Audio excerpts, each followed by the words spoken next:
Welcome to the Be Your Best Self blog by Marsha Abbott. The Force Within Me, Part 2. Okay, I'll go first. With all of my might, I'm going to use that force within me and own my vulnerability, my superpower. The hero inside is reminding me that someone has to go first. So hold on tight, this may be a bumpy ride as I pull out my dusty cape and finally admit out loud my biggest weakness, my kryptonite. And by doing this, I can only hope to ignite that courage in you to do the same, because I just know it will be life-changing. See last week's blog entitled The Force Within, Part 1 for the backstory. As I reflect on my character, my past, the present, and all that I have learned along the way, it's easy to say that I have many weaknesses and flaws. That's part of being human, right? But when we talk about owning our superpower, we're talking about our biggest vulnerability that ends up becoming our kryptonite, our biggest weakness. It's a flaw that has the power to take us down from the inside out. It's the one thing we hate for people to know, but the one thing we have to admit in order to learn, grow, and become better in our life. And this big weakness of mine really hit me like a ton of bricks the other day. It was when I was talking to my daughter about a situation she had recently encountered. In that moment, as I listened to her tell her story, I was certain of only one thing. She was slowly coming into this flaw too. And I knew that while I had dealt with it my whole life and that it was time for me to grow and get better, I was positive it was necessary for me to also teach her along the way. Because don't we all want more for our children than we have for ourselves?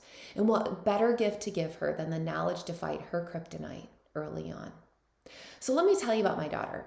This fall, she had the opportunity to play 7th grade basketball at a newer, larger school. There were so many girls playing ball alongside of her that the school ended up having an A and B team. My daughter was the player that ended up bouncing between the two teams. However, playing on the A team was always intimidating to her, mostly because those girls have been playing together for a really long time, and she was a newbie. So as she played one of her last games with them, she had a few minor errors, which many of the girls did, that left her feeling upset.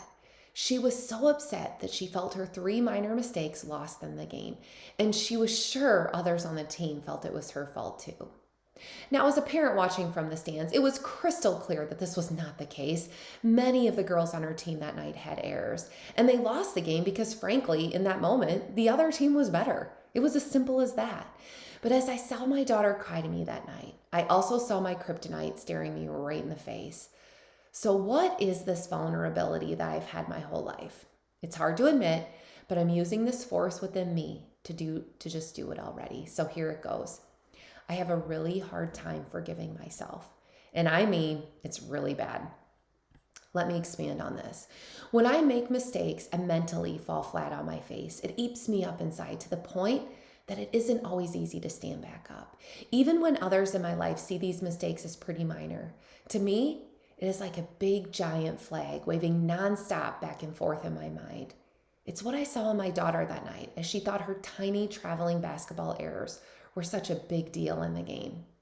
And also, since we're going there, I'm going to admit something else. When others talk about me or disapprove of me in any way, I take it personally and beat myself up about it. I have an innate desire to have everyone like me and approve of me always. And when they don't, I assume it is my fault or that I've done something wrong. And I have a hard time forgiving myself for that too. Frankly, it is exhausting. And as I finally use this force within me to admit this out loud, I also now understand that it really is an unrealistic way to live.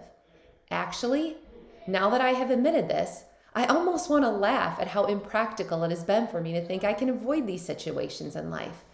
Because we all know that we're going to make mistakes, and we all know that not everybody is going to like us. So what in the world have I been thinking all these years? And more importantly, how do I go about changing this for myself and for my daughter? Have any of you ever felt like I do? Are you so hard on yourself when you make mistakes or when someone in your life disapproves of you? If so, we have more in common than we probably realize. And it's finally time to change, learn, and get better at forgiving ourselves. It's time to stop beating ourselves up already and face this weakness head on. And here's how we're going to do this together. We're going to always remember to keep calm. When we make mistakes or when others get upset with us or remind us of some of our flaws, we're going to tell ourselves over and over again the following mantra: We are creatures made to be imperfect, and not everybody will like us. Perfection is unrealistic. It's okay to admit our mistakes instead of hiding from them. Then let's learn and look to rectify our errors. And lastly, let's allow ourselves to move on instead of dwelling. This won't be easy, and we won't be able to change overnight, but I am ready to take that first step towards a better life. And I am ready to teach my daughter too. So if you too are hard on yourself when mistakes are made or when others don't approve of you, join me in staying calm, and let's learn to finally let it go. For the rest of you that can't relate, then I'm so happy for you that this is not your kryptonite. It isn't always an easy one to deal with, but I suspect you have one of your own. So I want you to take a moment right now and think about your weakness. Then I want you to admit it out loud, just like I did. I want to ignite that courage inside of you to just do it already. Use the force within and find that hero inside of you and take your turn. Because I have to admit, it sure does feel good putting it all out there. And when we get the hard part over, admitting our vulnerability, then this next part's going to be life-changing. No longer will we allow our weaknesses to have the power to take us down. Our kryptonite will have finally lost all control. And when it comes to my daughter, for her, I really want nothing more. For those of you struggling with something in life, or if you have a topic of interest that you want me to talk about in this blog, email me at beyourbestselfblog@gmail.com. Let's work together to be our very best selves. Click below on the subscribe button for my weekly updates.